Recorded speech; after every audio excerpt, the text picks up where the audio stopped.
नमस्कार दोस्तों, एक बार फिर से स्वागत है आप सभी का आज के इस वीडियो में। और आज का हमारा टॉपिक है मुगल वंश।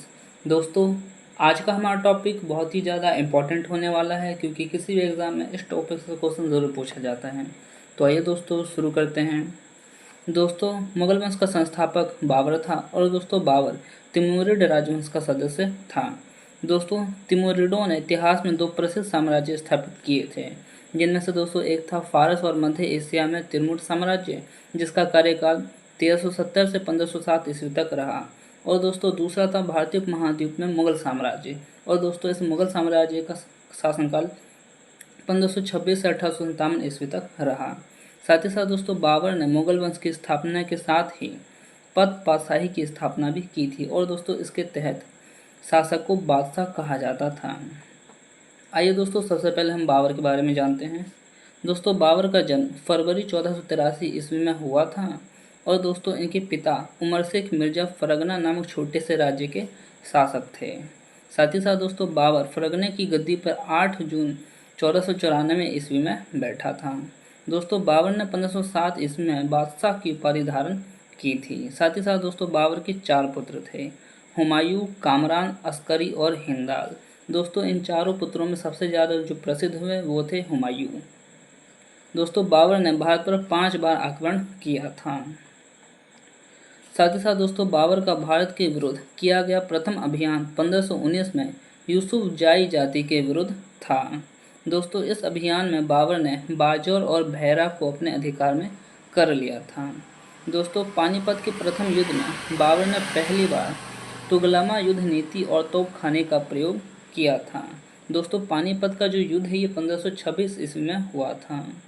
दोस्तों उस्ताद अली और मुस्तफ़ा बाबर के दो प्रसिद्ध निशानेबाज थे, जिसने पानीपत के प्रथम युद्ध में भाग लिया था। साथ ही साथ दोस्तों इब्राहिम लोदी मध्यकाल का पहला शासक था जो युद्ध स्थल में मारा गया था। दोस्तों बाबर द्वारा लड़े गए कुछ प्रमुख युद्ध थे, जिनमें से पानीपत का प्रथम युद्ध ये दोस्तों इब्राहिम लोदी और बाबर के बीच में 21 अप्रैल 1526 ईस्वी में हुआ था। और दोस्तों इस युद्ध में बाबर की विजय हुई थी।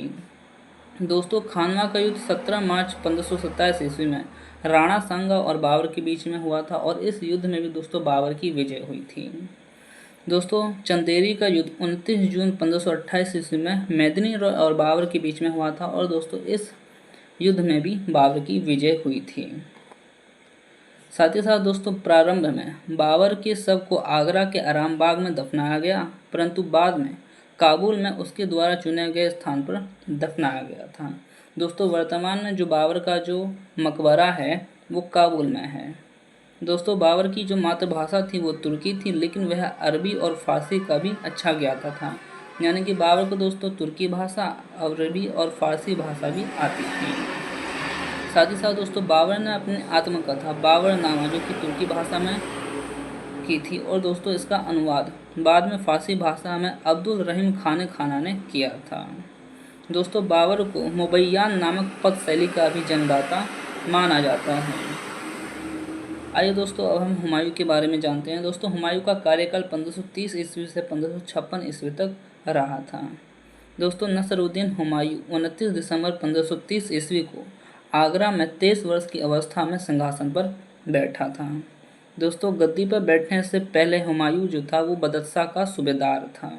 साथ ही साथ दोस्तों 1533 ईस्वी में हुमायूं ने दीन पनाह नामक नए नगर की स्थापना की थी। दोस्तों चौसा का युद्ध 25 जून 1539 ईस्वी में शेर खां और हुमायूं के बीच में हुआ था, लेकिन दोस्तों इस युद्ध में शेर खां विजयी रहा और हुमायूं जो है वो पराजित हो गया था। इस युद्ध के बाद शेर खान ने शेर शाह की पदवी ग्रहण की, यानी कि शेर खान ने शेर शाह की उपाधि धारण की थी। साथ ही साथ दोस्तों बिलग्राम या कन्नौज का युद्ध 17 मई 1540 ईस्वी में शेर खां और हुमायूं के बीच में हुआ था। और दोस्तों इस युद्ध में भी हुमायूं हार गया था और शेर खां जीत गया था। दोस्तों बिलग्राम युद्ध के बाद हुमायूं जो है वो सिंध चला गया था। साथ ही साथ दोस्तों हमीदा बानो बेगम से 29 अगस्त 1541 ईस्वी को निकाह कर लिया था हुमायूं ने। फिर दोस्तों कालांतर में हमीदा से ही अकबर जैसे महान सम्राट का जन्म हुआ था। 1555 ईस्वी में हुमायूं ने पंजाब के सूरी नामक सिकंदर को पराजित कर पुनः दिल्ली की गद्दी पर बैठा। और दोस्तों हुमायूं द्वारा लड़े गए कुछ प्रमुख युद्ध थे, जिनका क्रम दोस्तों सबसे पहले देवरा का युद्ध 1531 ईस्वी में हुआ था। फिर दोस्तों चौसा का युद्ध 1539 ईस्वी में हुआ था। फिर दोस्तों बिलग्राम का युद्ध 1540 ईस्वी में हुआ था। और सरहिंद का युद्ध 1555 ईस्वी में हुआ था। साथ ही साथ दोस्तों 1 जनवरी 1556 ईस्वी को दीनपनाह भवन में स्थित पुस्तकालय की सीढ़ियों से गिरने के कारण दोस्तों हुमायूं की मृत्यु हो गई थी। दोस्तों हुमायूं के बारे में इतिहासकार लेन पुल ने कहा कि हुमायूं गिरते पड़ते इस जीवन से मुक्त हो गया, ठीक उसी तरह जिस तरह तमाम जिंदगी वह गिरते पड़ते चलता रहा था। दोस्तों हुमायूं नामा की रचना गुलबदन बेगम ने की थी। साथ ही साथ दोस्तों हुमायूं ज्योतिष में विश्वास भी रखता था और इसीलिए इसने सप्ताह के 7 दिन यानी कि हफ्ता में 7 दिन होते हैं, 7 दिन अलग अलग रंग के कपड़े पहनने के नियम बनाए थे हुमायूं ने। अब दोस्तों हम शेरशाह के बारे में जान लेते हैं। इनका कार्यकाल दोस्तों 1540 ईस्वी से 1545 यानी कि सिर्फ और सिर्फ 5 साल तक रहा था। दोस्तों सुर साम्राज्य का संस्थापक अफगान वंशीय शेरशाह सूरी था और शेरशाह का जन्म 1472 ईस्वी में हुआ था। दोस्तों इनके बचपन का नाम फरीद खान था। साथ ही साथ दोस्तों फरीद ने एक शेर को तलवार के एक ही बार से मार दिया था और दोस्तों इसकी इस बहादुरी से प्रसन्न होकर बिहार के अफगान शासक यानी कि सुल्तान मोहम्मद बहार खान लोहानी ने उसे शेर खान की उपाधि दे दी थी। और दोस्तों शेरशाह की मृत्यु कालिंजर के किले को जीतने के क्रम में 22 मई 1545 ईस्वी को हो गई थी। और इस तरह दोस्तों रोहतासगढ़ किला कोना नामक मस्जिद का निर्माण शेरशाह के द्वारा किया गया था। दोस्तों शेरशाह का उत्तराधिकारी उसका पुत्र यानी कि इस्लाम शाह था। और दोस्तों शेरशाह ने भूमि की माप के लिए 32 अंक वाला सिकंदरी गज और सन की डंडी का प्रयोग किया था। शेरशाह के समय पैदावार का लगभग 1/3 भाग सरकार लगान के रूप में वसूल करती थी। दोस्तों शेरशाह ने सोने के सिक्के अशरफ, चांदी का रुपया को रुपया और तांबे का दाम नामक सिक्के चलाए थे। साथ ही साथ दोस्तों चांदी का रुपया सबसे पहले शेरशाह ने जारी किया था। चांदी के रुपये तांबे का दाम विनिमय अनुपात 1.64 रुपये का था। दोस्तों कबूलियत और पट्टा प्रथा की शुरुआत शेरशाह ने ही किया था। साथ ही साथ दोस्तों शेरशाह ने 1541 ईस्वी में पाटलिपुत्र को पटना के नाम से पुनः स्थापित किया था। इसने ग्रैंड ट्रंक रोड की मरम्मत करवाई और डाक प्रथा का प्रचलन शेरशाह के समय में ही किया गया था। दोस्तों मलिक मोहम्मद जायसी शेरशाह के समकालीन थे। इन्होंने दोस्तों पद्मावती की रचना की थी। अब दोस्तों हम अकबर के बारे में जान लेते हैं। दोस्तों इनका कार्यकाल 1556 ईस्वी से 1605 ईस्वी तक रहा था। दोस्तों अकबर का जन्म 15 अक्टूबर 1542 ईस्वी को हमीदा बानो बेगम के गर्भ से अमरकोट के राणा वीर साल के महल में हुआ था। अकबर के बचपन का नाम दोस्तों जलाल था और इसका राज्य अभिषेक 14 फरवरी 1556 ईस्वी को पंजाब के कलानौर नामक स्थान में हुआ था। अकबर का शिक्षक अब्दुल लतीफ़ ईरान विद्वान था, यानी कि दोस्तों अकबर के जो गुरु थे वो ईरान के रहने वाले थे। दोस्तों वह जलालुद्दीन मोहम्मद अकबर बादशाही गाजी की उपाधि से रंग सिंहासन पर बैठा था। बैरम खान 1556 से 1560 ईस्वी तक अकबर का संरक्षक यानी कि अकबर का बॉडीगार्ड बनकर रहे बैरम खान। दोस्तों बैरम खान को प्यार से खानी बाबा भी कहा जाता था। साथ ही साथ दोस्तों पानीपत की दूसरी लड़ाई 5 नवंबर 1556 ईस्वी को अकबर और हेमू के बीच में हुआ था और इस युद्ध में दोस्तों अकबर की विजय हुई और जो हेमू हैं वो हार गए थे। 31 जनवरी 1561 को मक्का की तीर्थ यात्रा के दौरान पाटन नामक स्थान पर मुबारक खां नामक युवक ने बैरम खान की हत्या कर दी थी। साथ ही साथ दोस्तों मई 1562 में अकबर ने हरमदल को अपने पूर्णतः मुक्त कर लिया था, यानी कि दोस्तों अकबर ने खुद को हरमदल से मुक्त कर लिया था 1562 ईस्वी में। दोस्तों हल्दी घाटी का युद्ध 18 जून 1576 को मेवाड़ के शासक महाराणा प्रताप और अकबर के बीच में हुआ था और दोस्तों इस युद्ध में अकबर की विजय हुई थी।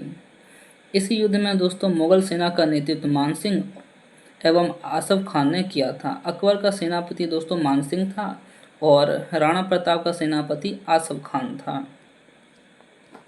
साथ ही साथ दोस्तों हल्दी घाटी युद्ध के समय कुंभलगढ़ राणा प्रताप की राजधानी थी।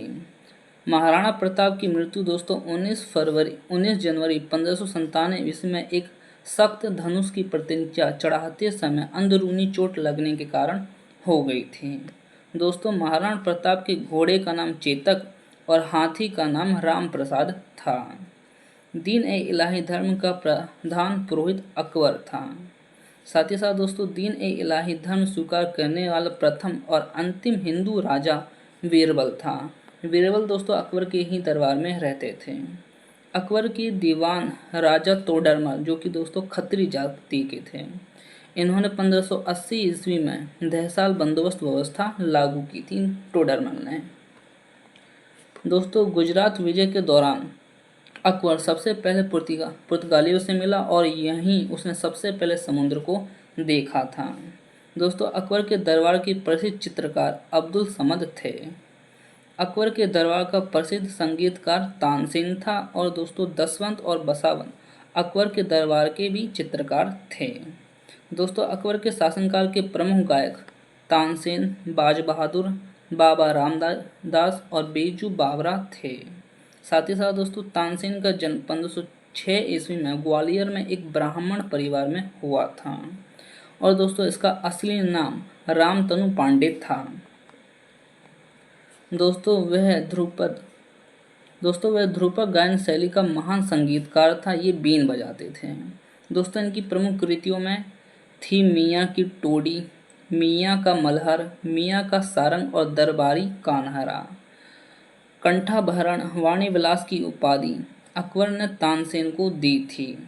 दोस्तों दास्तान ए अमीर हमजा और हमजा नामक जो कि प्रसिद्ध अरबी महाकाव्य है, इस नाम से फेमस हुई थी। दोस्तों ये जो दास्तान ए अमीर हमजा है ये हमजा नाम से प्रसिद्ध हुई थी।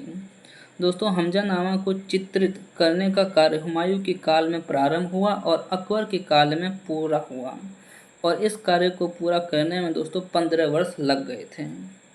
अकबर की शासन प्रणाली की प्रमुख विशेषता मनसबदारी प्रथा थी, यानी कि दोस्तों मनसबदारी प्रथा की शुरुआत भी अकबर के समय में हुई थी। अकबर की मृत्यु दोस्तों 16 अक्टूबर 1605 ईस्वी को हो गई थी और इसे आगरा के निकट यानी कि सिकंदरा में दफनाया गया था। साथ ही साथ दोस्तों स्थापत्य कला के क्षेत्र में अकबर की महत्वपूर्ण कृतियाँ हैं, जिनमें से दिल्ली में हुमायूं का मकबरा, आगरा का लाल किला, फतेहपुर सिकरी में शाही महल, दीवान खास, पंच महल, बुलंद दरवाज़ा, जोधाबाई का महल, इबादत खाना, इलाहाबाद का किला और लाहौर का किला। ये सब दोस्तों अकबर की महत्वपूर्ण कृतियाँ हैं। दोस्तों अकबर के दरबार को संबोधित करने वाले 9 रत्न थे। इन 9 रत्नों में दोस्तों अबुल फजल, फैजी, तानसेन, बीरबल, टोडरमल, राजा मानसिंह, अब्दुल रहीम खान ए खाना, फ़कीर अजीरुद्दीन और दोस्तों मुल्ला दो प्याजा, ये सब 9 रत्न थे जो कि अकबर के दरबार में रहते थे। दोस्तों अबुल फजल ने अकबर नामा ग्रंथ की रचना की थी। साथ ही साथ दोस्तों यूसुफ जायू के विद्रोह को दबाने के दौरान बीरबल की हत्या हो गई थी। दोस्तों अकबर ने अनुनाद विभाग की स्थापना की थी। अनुनाद विभाग की स्थापना दोस्तों अकबर के द्वारा किया गया था।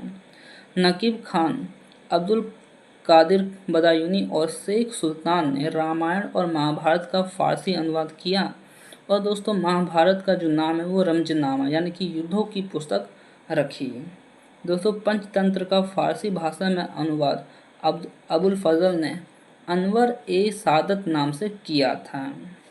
फैजी ने दोस्तों लीलावती का फारसी में अनुवाद किया था और भागवत पुराण का अनुवाद फारसी में टोडरमल ने किया था।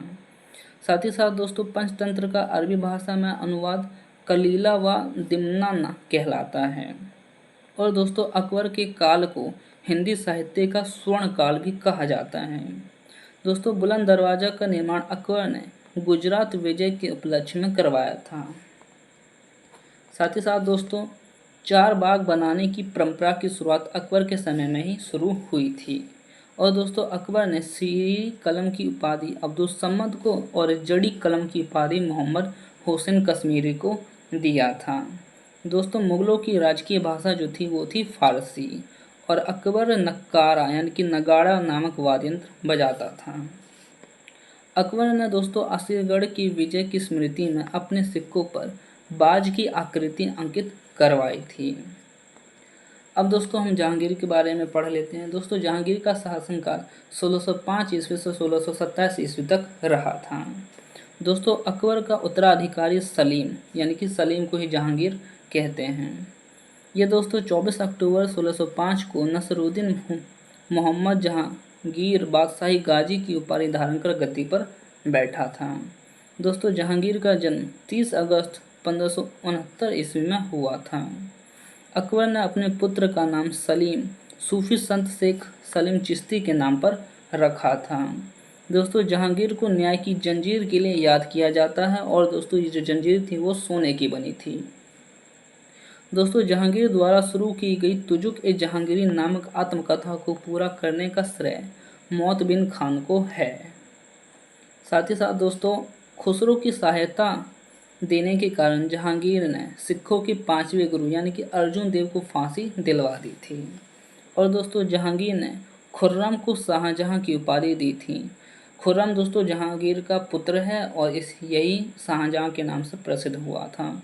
दोस्तों नूरजहां का वास्तविक नाम मेहरुनिसा था, जो 1594 ईस्वी में नूरजहां का विवाह अली कुली बेग से संपन्न हुआ था।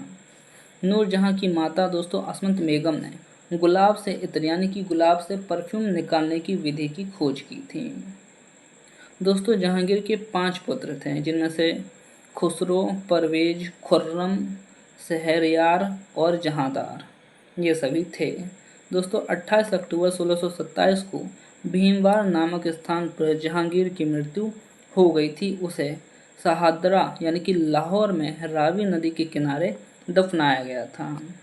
साथ ही साथ दोस्तों मुगल चित्रकला अपने चरमोत्कर्ष पर जहांगीर के शासनकाल में पहुंची थी।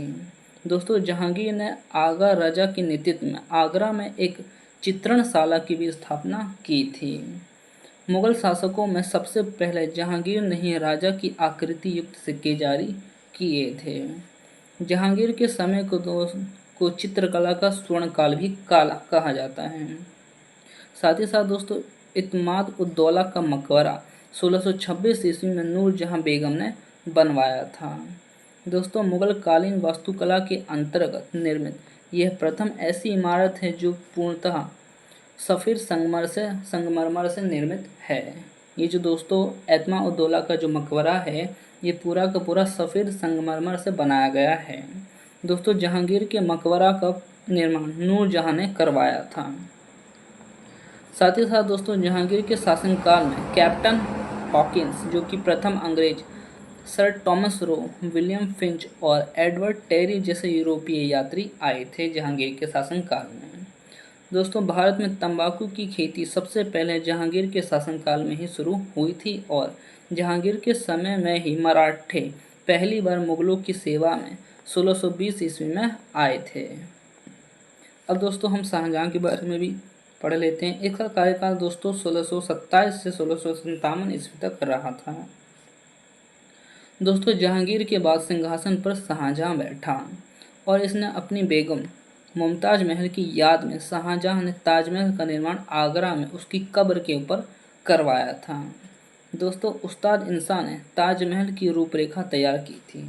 दोस्तों ताजमहल की रूपरेखा किसने तैयार की थी? तो उस्ताद इंसा ने तैयार की थी।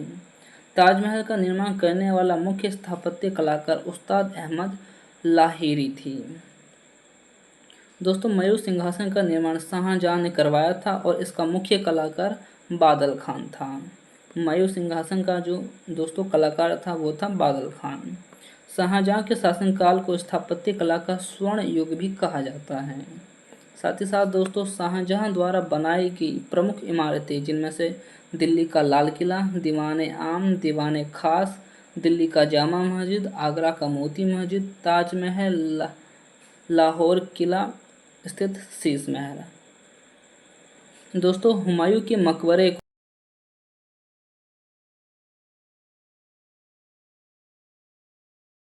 पूर्ववर्ती भी माना जाता है। साथ ही साथ दोस्तों शाहजहां ने 1632 में अहमदनगर को मुगल साम्राज्य में मिला लिया था। दोस्तों आगरा की जामा मस्जिद का निर्माण शाहजहां की पुत्री यानी कि जहां आरा ने करवाया था। शाहजहां के पुत्रों में दोस्तों दारा शिकोह सबसे ज़्यादा विद्वान था और इसने भगवद गीता, योग वशिष्ठ, उपनिषद और रामायण का अनुवाद फारसी भाषा में किया था। इसने दोस्तों सर ए अकबर नाम से उपनिषदों का अनुवाद करवाया था। साथ ही साथ दोस्तों शाहजहां की पुत्री यानी कि जहां आरा ने शेख मोइनुद्दीन चिश्ती की जीवनी मुनिस अल अरवाह नाम से लिखी थी। दोस्तों 15 अप्रैल 1658 में दारा और औरंगजेब के बीच धर्मट का युद्ध हुआ और इस युद्ध में दारा की विजय हुई। यानी कि दोस्तों दारा शिकोह जो थे वो पराजित हो गए और जो औरंगजेब है वो विजयी हुए थे यानी कि जीत गए थे।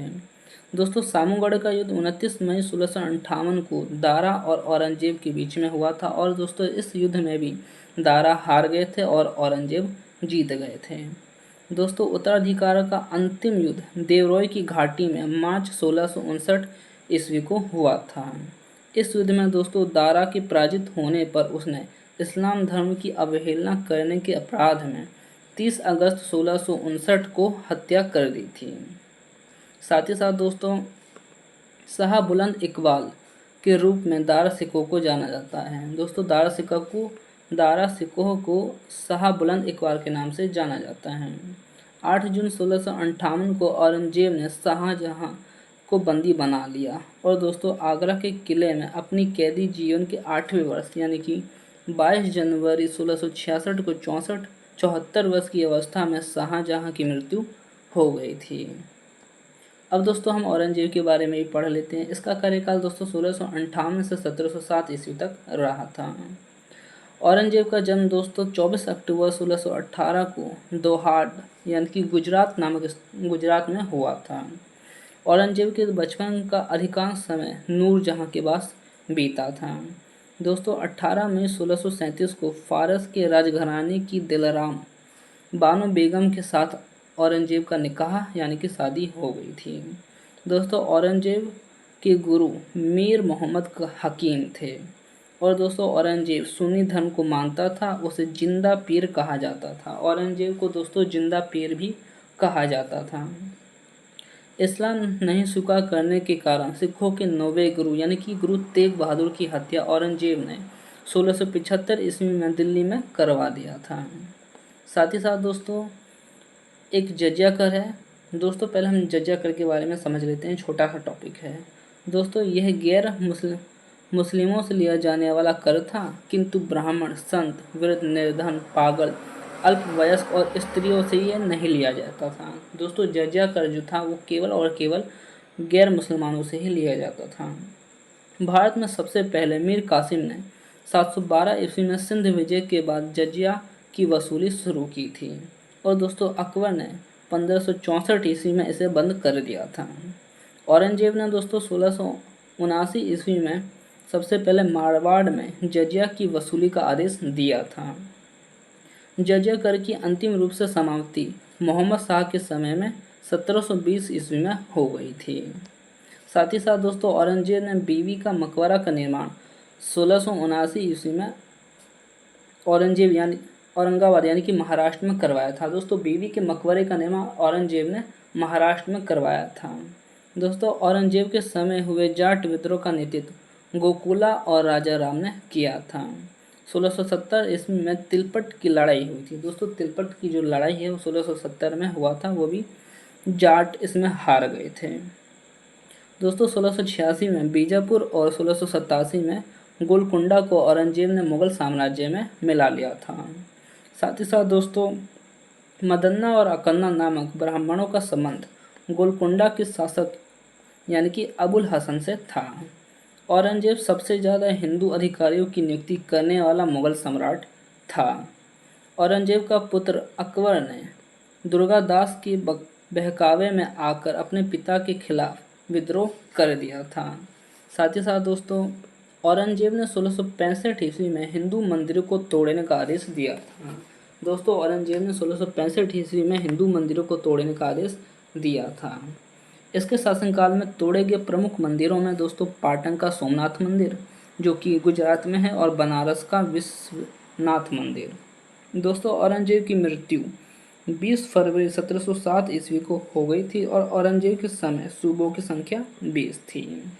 दोस्तों औरंगजेब दारुल हर्फ यानी कि काफिरों का देश को दारुल इस्लाम यानी कि इस्लाम का देश में परिवर्तित करने को अपना महत्वपूर्ण लक्ष्य मानता था। दोस्तों औरंगजेब जो था वो काफिरों के देश को इस्लाम का देश बनाना चाहता था। औरंगजेब के शासनकाल में मुगल सेना में सबसे ज़्यादा हिंदू सेनापति थे, और दोस्तों फ्रांसीसी यात्री यानी कि फ्रांकोइस बर्नियर औरंगजेब का चिकित्सक यानी कि डॉक्टर था। दोस्तों अगर आप सभी को इसका PDF चाहिए तो टेलीग्राम पे मिल जाएगा। टेलीग्राम का लिंक मैंने डिस्क्रिप्शन में दे दिया है। अगर वीडियो अच्छी लगी हो तो लाइक शेयर सब्सक्राइब ज़रूर करें। आज के लिए इतना ही, मिलते हैं नेक्स्ट वीडियो में।